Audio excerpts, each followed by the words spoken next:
Jorge, encantado de recibirte en el programa Alberto Siglo XXI Muchas gracias, Jorge. para hablar de una empresa exitosa de muchos años, de un gran recorrido, ¿verdad? Me estabas contando que tu bisabuelo llegó a Costa Rica, es italiano, de origen italiano. Mira, el primer pan así, de cierta calidad, era muy money, ¿verdad? Yo me acuerdo de la panadería muy money en la avenida Central, en una esquina, y después llegó. Después comenzaron a crecer y nace ya con una segunda generación, comienzan a, a establecer distintas movements Sí, en distintos lugares. Pero contanos un poco la historia, porque la historia siempre es importante. Es una historia empresarial, es una de historia larga. familiar también, pero corta, ¿eh?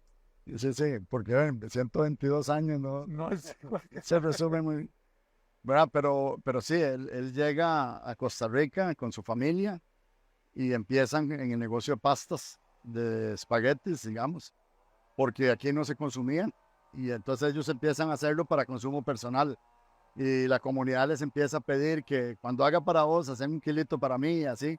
Y entonces se dio cuenta que había una oportunidad de negocio y empezó con haciendo pastas en, mil, ¿no? En 1929 es cuando se construye el edificio de la Avenida Central y en el segundo piso estaba la fábrica de pastas y ahí entran en el negocio de pan.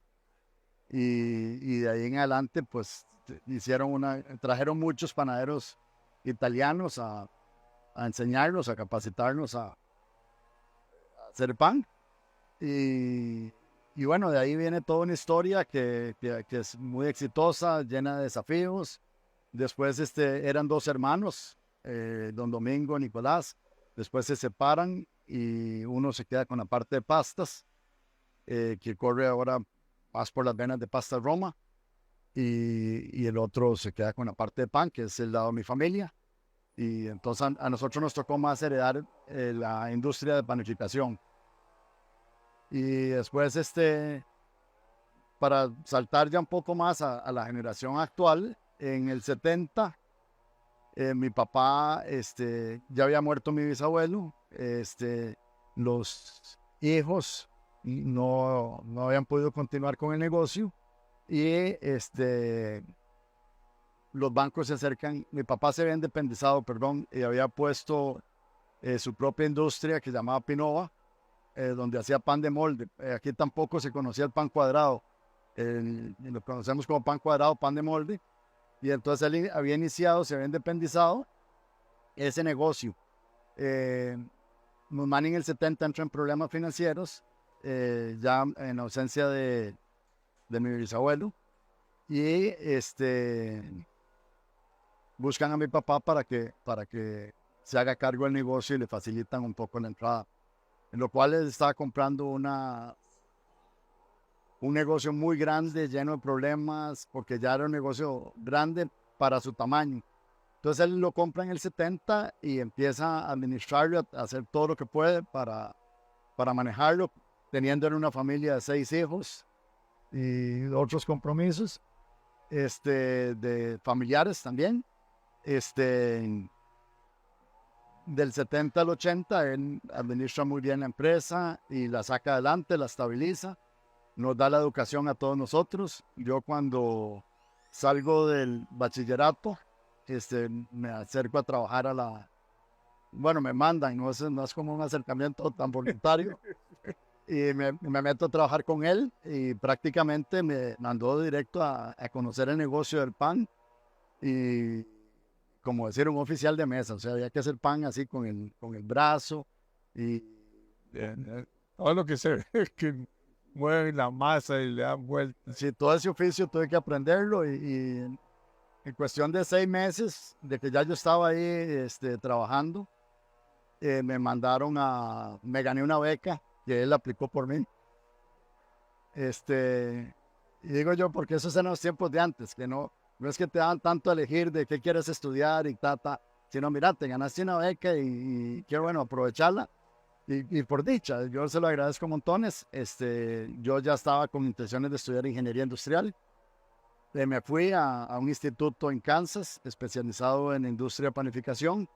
La carrera se llama Ciencia de la Panificación. Y es un instituto del estado triguero, donde todos los trigueros lo patrocinan para fomentar el consumo de trigo. Y ahí uno aprende de la industria de las galletas, de las pastas, del pan, desde métodos automatizados, métodos pequeños, en fin, lo capacitan para conocer toda la dimensión de la industria. Regreso a Costa Rica, trato de poner en práctica los conocimientos, no de grandes diferencias entre lo que pasaba en Estados Unidos y lo que yo aprendí y lo que las materias primas locales.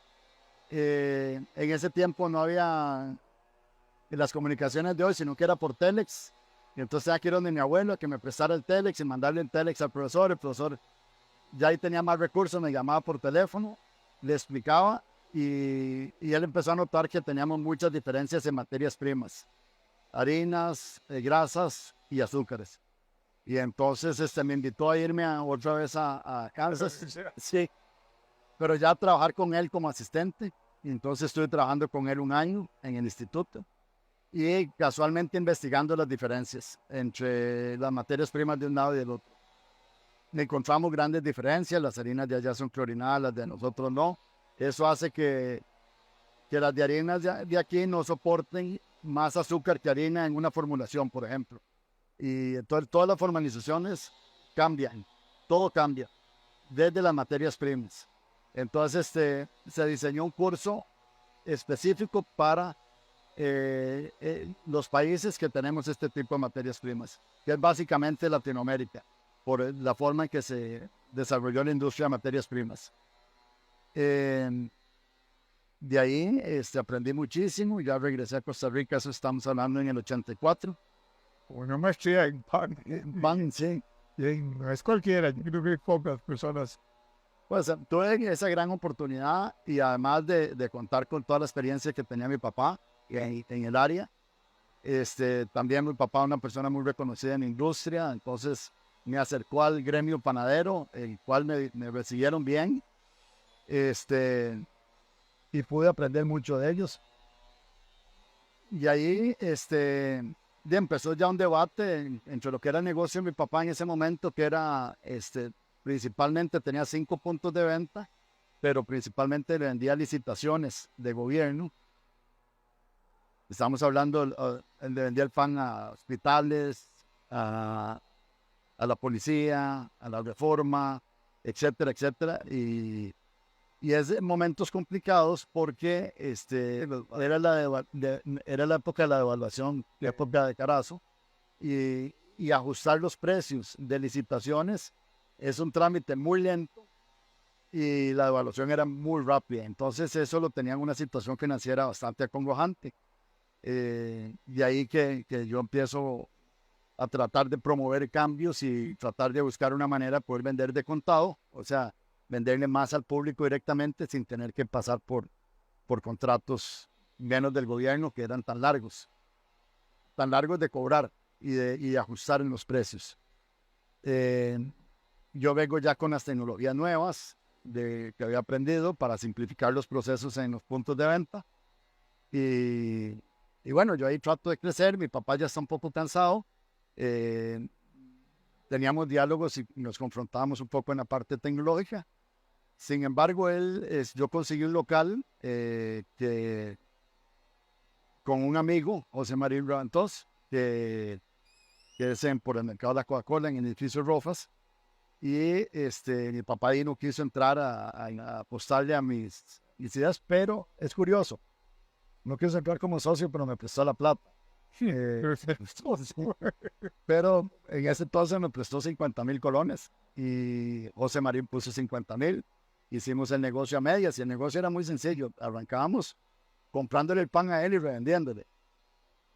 Ahí probábamos el punto, probábamos el concepto y posteriormente, durante eso fue en el 85, de ahí al 87 empecé a probar las tecnologías nuevas que eran premezclas, o sea, mezclar todos los ingredientes en seco para que en el punto de venta nada más hubiera que agregarle agua y de ahí en adelante iniciar el proceso. de comenzaste a crecer ya. Sí, convertimos la Coca-Cola, ese local, en el 87, a producir, consiguiendo ese local de la par, producíamos y vendíamos ya pan caliente. Y trajimos unos equipos nuevos brasileños con hornos rotativos y tal, que se veía la fabricación de pan. Y fue, gracias a Dios, un éxito, tuvo una acogida muy buena. Y de ahí entonces empezamos un trabajo de que mi papá quería que ya lo convencí de que por ahí era. Negocio. Sí, y una persona que inmediatamente captó y me dijo, no, ahora hagámoslo en las mías y crezcamos con esto. Ya nos unimos en el concepto. Una empresa familiar, mi hermana Laura, que en paz descanse, era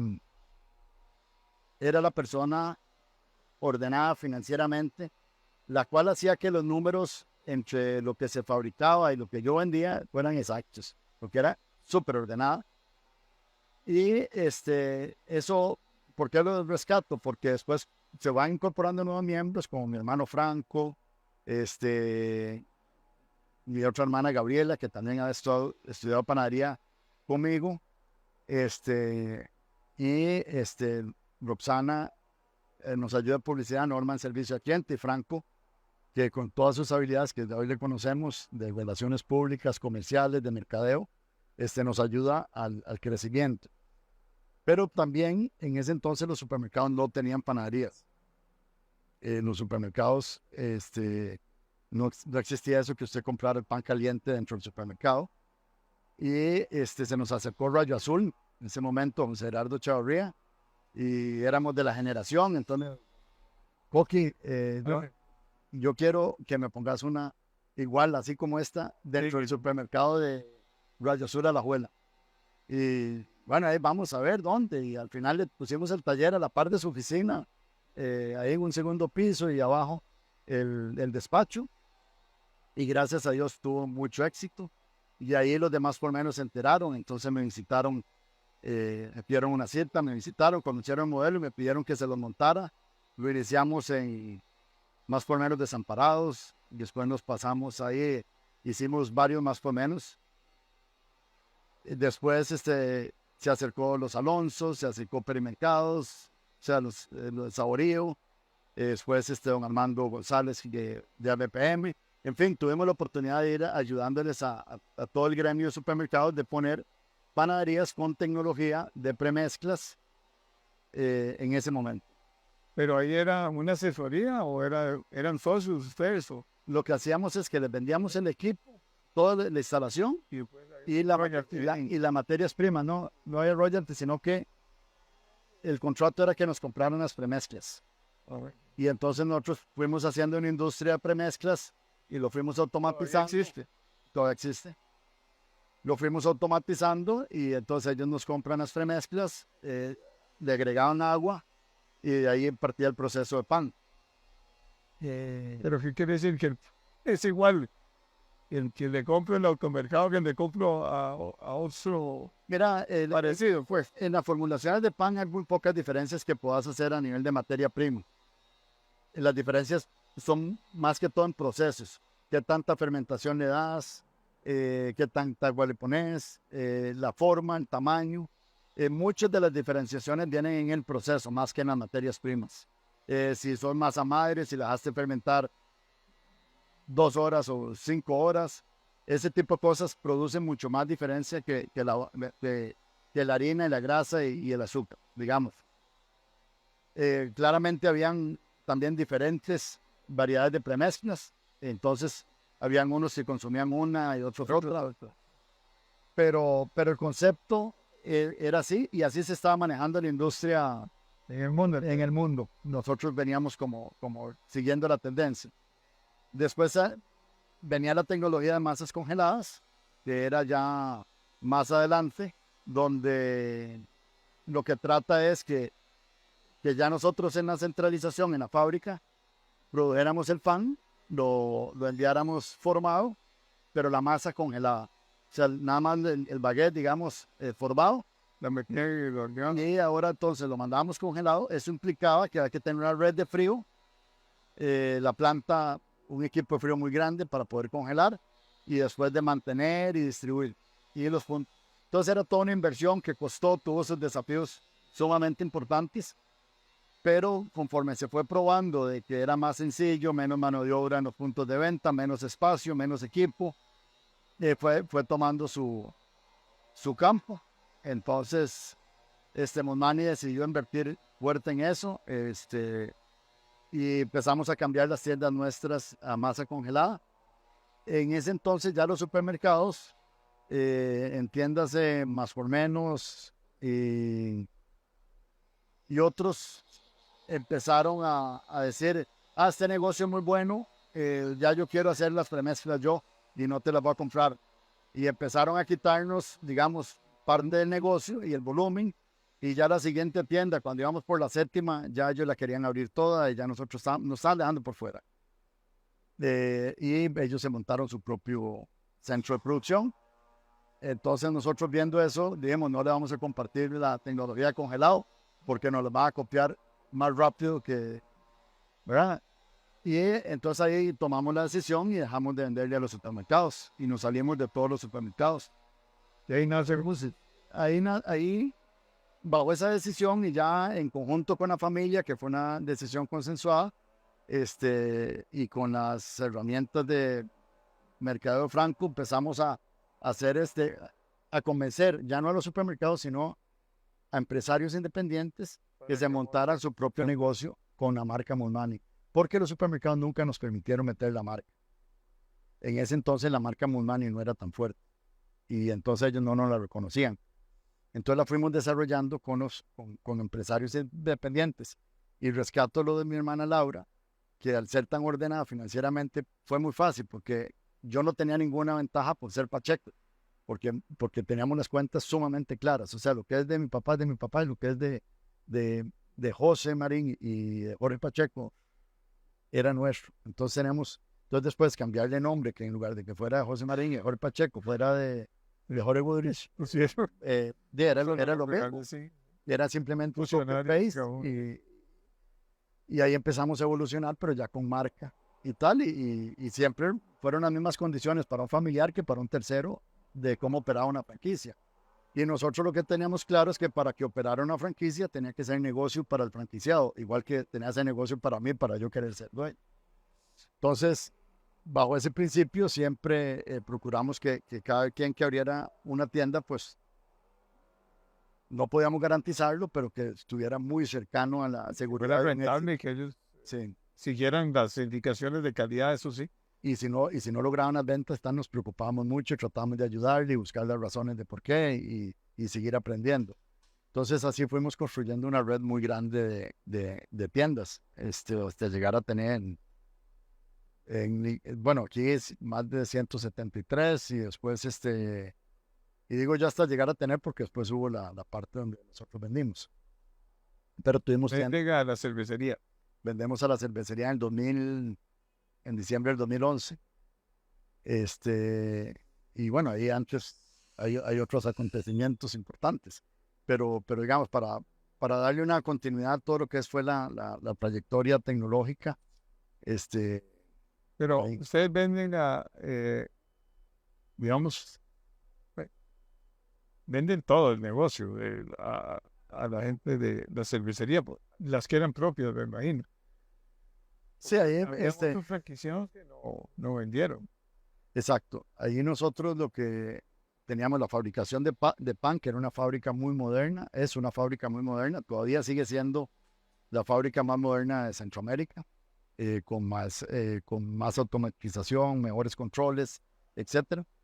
Y en esa fábrica se producen 10,000 baguettes por hora, con 6 personas y desde que se formula hasta que se empaca.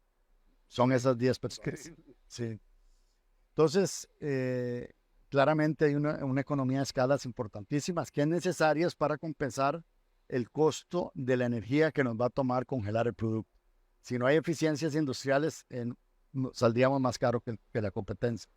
Entonces, eso es parte importante de que hay que compensarlo. ¿Todo eso es con gas o es electricidad? El frío es eléctrico Bueno, el frío sí, con amoníaco. y nosotros no cocinábamos porque era masa. Ah, bueno, sí, una masa. Y en los puntos de venta, Pero sin mucha máquina. las máquinas eléctricas. Sí.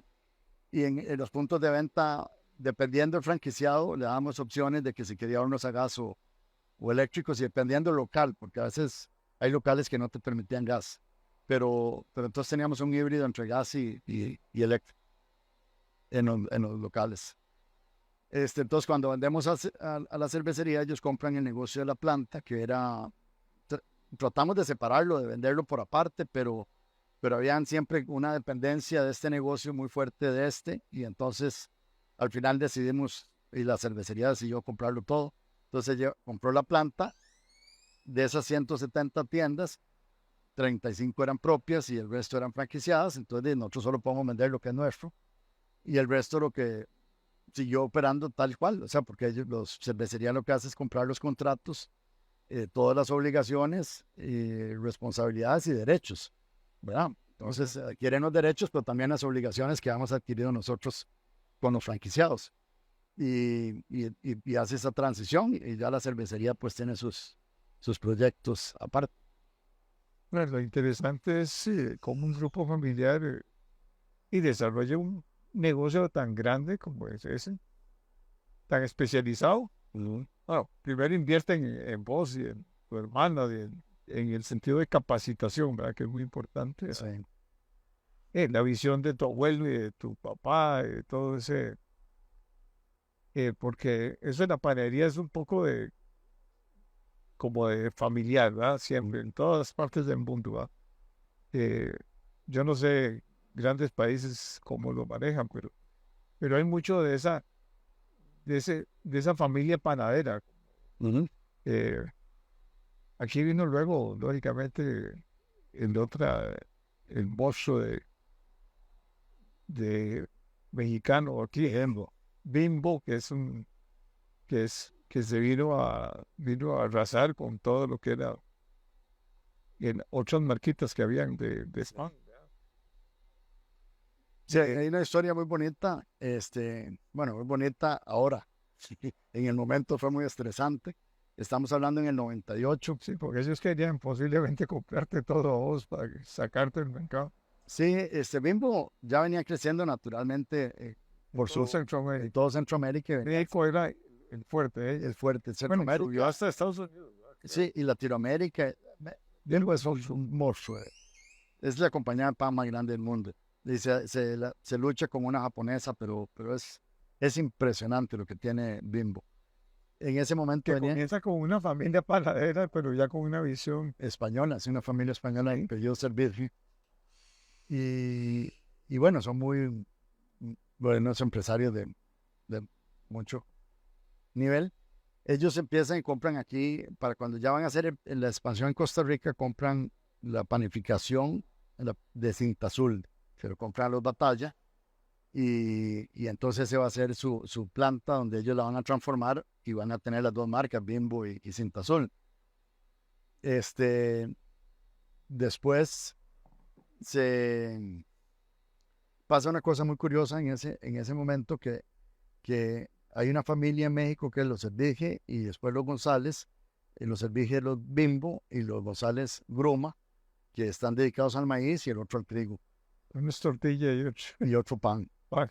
Y en algún momento Bimbo se metió en tortillas por una adquisición que hizo en Estados Unidos y Roberto González trató de comprársela, no se la vendieron, entonces tuvieran ahí sus diferencias y Bimbo le dijo, no, es que quiero aprender del negocio de tortillas.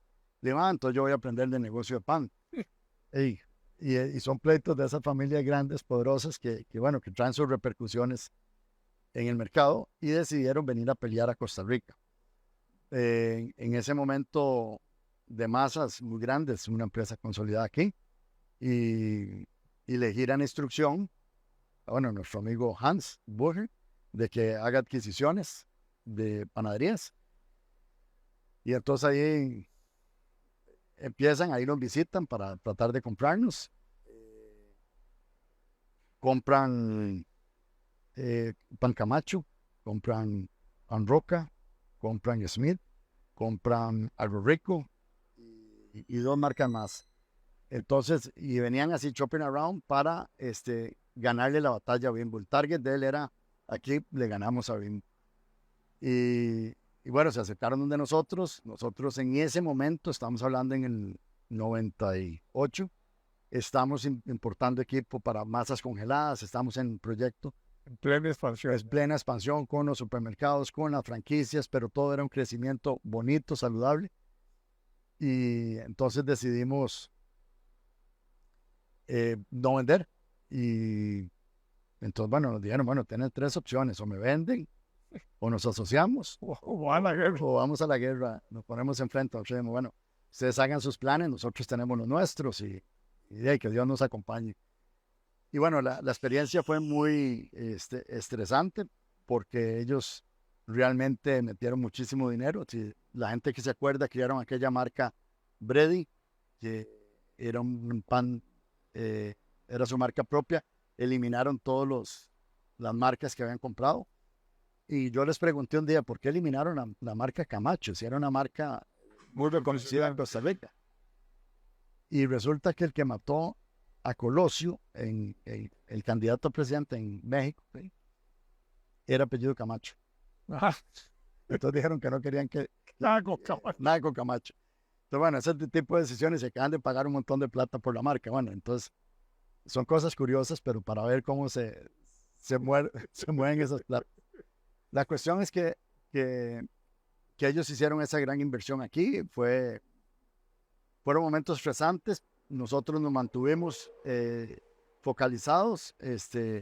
Y cuando digo estresantes es que cuando te aparece una competencia grande, inmediatamente la gente dice, ya los locales o los pequeñitos ya la perdieron.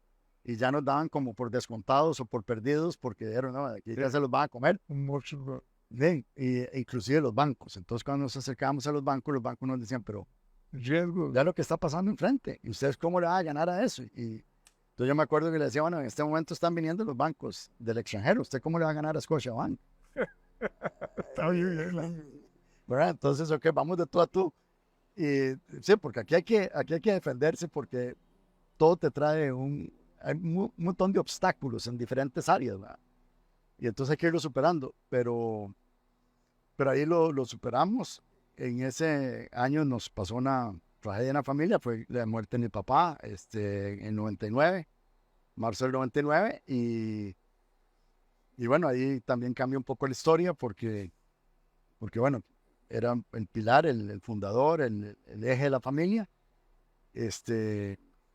Una semana antes de él morir, le habían ofrecido la gente de Pittsburgh comprar también. Entonces, hubiéramos tenido un tiempo para discutirlo.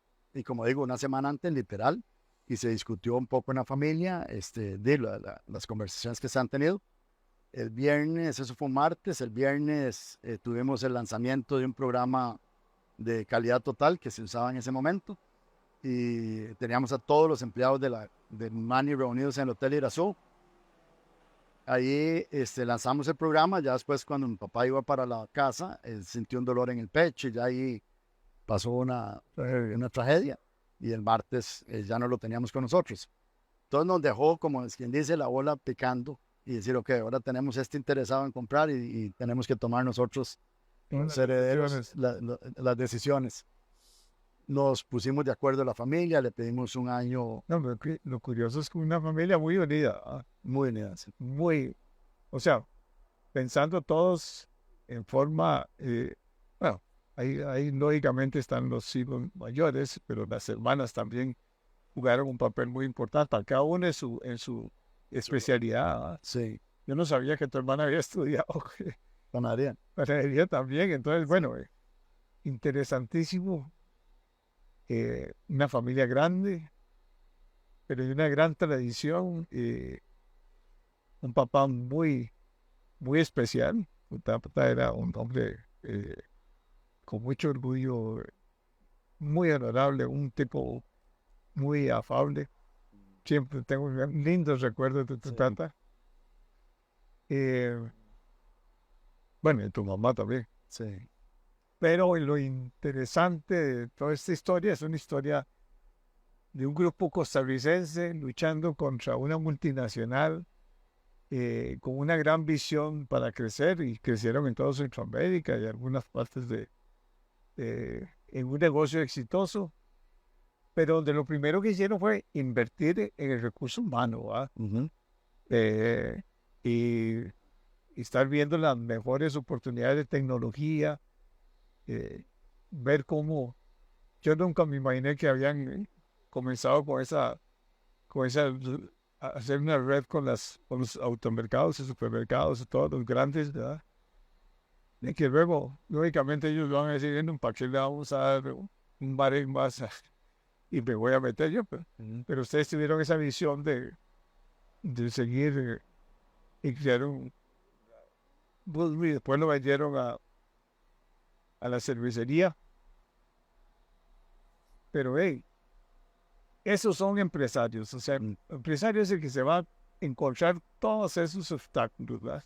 Problemas financieros, con la caja, con los trámites, con abrir locales, con los problemas de salud, me imagino, permisos de salud, siempre son un montón de problemas, ¿verdad? Porque es alimentos, ¿verdad? Sí. Pero Todo era un desafío. todo era un Todo eso, desafío y bueno, continuo, ¿verdad? todavía sigue siendo. O sea, hasta el hecho Muy dinámico. de que le pusieran energía trifásica a uno en un poste, Así, era todo un trámite con la compañía y a veces si no había energía trifásica hay que invertir en el transformador y de cargárselo al punto de venta, esa inversión y renunciar al transformador para que la compañía le diera el servicio. Lo cual ya ahora uno entiende más de las razones, pero en ese momento son barreras. eh, Barreras sanitarias, o sea, cuando metimos la parte de autoservicio, o sea, hubo mucha lucha, porque oposición de la competencia, de los ministerios, entonces todo eso también fue toda una... toda la estructura fiscal, la estructura financiera. Los bancos para un banco hey, ustedes es una empresa en crecimiento, pero también con riesgos, ¿verdad? Sí. Y cómo los apoyaron. Eso es interesantísimo. Y lo importante es Ujú. la sangre esa empresarial, que no afloja nada, que siempre está innovando, siempre está para adelante. Y si hay algún problema, hey, lo superan y más bien es un aprendizaje, ¿verdad? Sí, a mí inclusive me preguntaban, porque cuando empezó este negocio mexicano que les hablaba ahora, eh, un asesor fiscal llegaba y me decía, ¿cómo hacen ustedes para producir dinero? Y estos mexicanos no pueden producir plata, ¿verdad? No les estaba yendo bien. Y le digo yo, es que nosotros todos los días tenemos que llevar pan a la casa, a la mesa. Y yo no me puedo levantar e irme a dormir si no tengo resuelto el problema. O sea, tengo que buscar cómo, y a veces son las horas y no me llegue. Hay que rezar, hay que ver cómo resuelve uno, pero hay que llevar la comida a la casa. O sea, hay que resolverlo. Yo no puedo simplemente perder. Y eso es un poco lo que hace la creatividad del empresario pequeño y tal. Lastimos a veces ya no se puede y chocas con pared. Pero No, pero aquí hubo de todo, aquí hubo crecimiento, hubo venta de activos, o sea, venta de negocios, nuevos negocios. Eh, a mí lo que más me impresiona es la innovación tuya, de empresa, con productos, con tecnología, con equipamiento, fueron pioneros. sí, Realmente, eh, anterior a ustedes, eran panaderías y todavía existe la panadería, el panadero, ¿va? Eh, cuando, cuando yo entré, el negocio era la manita, lo que hoy conocemos como manita o piña de pan. que Ese era el pan popular, eran los 5. 5 dedos. Este, y el pan era regulado por ley, el precio del pan. Entonces la industria era muy Incipiente, no crecía incipiente. mucho. Después el gremio panadero logró que le liberaran el pan especial. Entonces, ¿cómo hacer un pan especial y cómo diferenciar un pan especial de uno común? Y entonces inventaron que el que tenía más de cierto porcentaje de grasa o de manteca era especial, porque llevaba grasa. Y entonces había que que andar con porcentajes entre 2 o 3% de manteca en la formulación, lo cual un baguette no lo necesita, pero si usted se lo agrega, le va a quedar un baguette más suave, lo va a poder fermentar un poquito más, etcétera, etcétera. Entonces, toda la industria se movió a pan especial y ya el pan común, entonces ahora en adelante, esas son cosas interesantes en Costa Rica. ¿Por qué el pan es como es? Bueno, porque todos nos acostumbramos a comer pan con ese porcentaje de grasa, porque ahí nos pasamos todos a pan especial, hasta que ya después Sí, se dieron cuenta de ya liberar. son 2.000 pesos por un baguette casi, o sea, a veces está más. Bueno, depende. No, todavía está, Depende. sigue siendo muy competitivo. Está como 3 por 1.500 ahora ¿verdad? Sigue siendo un producto muy barato, ¿verdad? Pero de gran rotación. Tiene que tener mucha rotación, o sea, es un negocio que vos puedes decir porcentualmente tiene buen No margen. puedes dejar mucho inventario porque, hey, ¿qué haces? No, la vida útil es un día, tal vez el día siguiente, entonces puedes reusarlo en budín o hacer tostadas o Sí, hacer otras cosas, pero el pan es de diario y es de horas, porque el pan de la mañana no es el mismo de la tarde. Sí. Entonces, por eso en las panaderías tenemos que tener hornos, fabricación y llevar lo más que podamos la producción centralizada. De la demanda. Sí, y poder darle el toque final en el horno. Y ese ha sido el gran desafío para poder complacer a los consumidores, pero claramente el negocio de pan tiene que vender muchas unidades para hacer negocio. O sea, una pyme, porque fue una pyme, originalmente era una pyme, una empresa casi que totalmente familiar, hacer prácticamente una gran empresa con los grandes desafíos de ahora, ¿verdad? Bueno, un costo del dólar muy alto. Sí, de evaluación. Más bien al revés. Pasaron de evaluaciones y ahora es revaluación, entonces ustedes importan ahora es más barato, pero hay costos también muy altos internos, electricidad, transporte, todo. Te felicito porque tenés que estar lleno de orgullo de tu papá, de tu abuelo, bueno, y todo lo que ustedes lograron. Sí. Es una generación de éxitos, también de angustia, también de trasnochar, y eso es lo que tienen que hacer los costarricenses. Seguir luchando, nada de bajar la guardia y innovar. Todo el mundo me pregunta, ahí es que ahora con inteligencia artificial, no, ¿qué inteligencia artificial? Aquí es bajarse y salir adelante. Aquí también, yo cuando en el discurso, digamos, de despedida, que me dolió mucho la venta emocional, ¿verdad? Yo les decía que parte del éxito de Edmund Money ha sido compartir las oportunidades. El hecho de que nosotros no quisiéramos que todos los negocios fueran nuestros, sino que permitiéramos que fueran de otros pequeños, de otras personas. Y contamos con la gran bendición de que tuvimos franquiciados muy buenos. O sea, franquiciados en Guanacaste, en Limón, en Guapiles, los Ibaja, los Arce, en todo lo que es Nicoya, Liberia, los Ibaja, los Acón en Limón,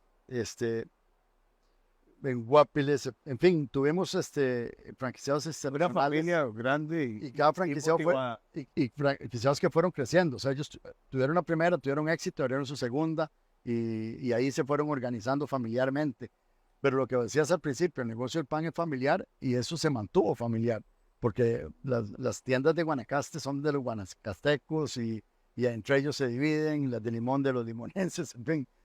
Entonces ha sido un esquema que fue muy interesante y de compartir muchas oportunidades entre proveedores, franquiciadores, etc. Entonces el negocio, eso me llena mucho de orgullo y de placer. Bueno, Jorge, muchas gracias. Sí, pura vida. Una historia para que la vean y la escuchen muchos costarricenses, porque realmente en Costa Rica cuenta mucha gente como vos, pero definitivamente hay que seguir adelante. Sí. Gracias. Muchas gracias.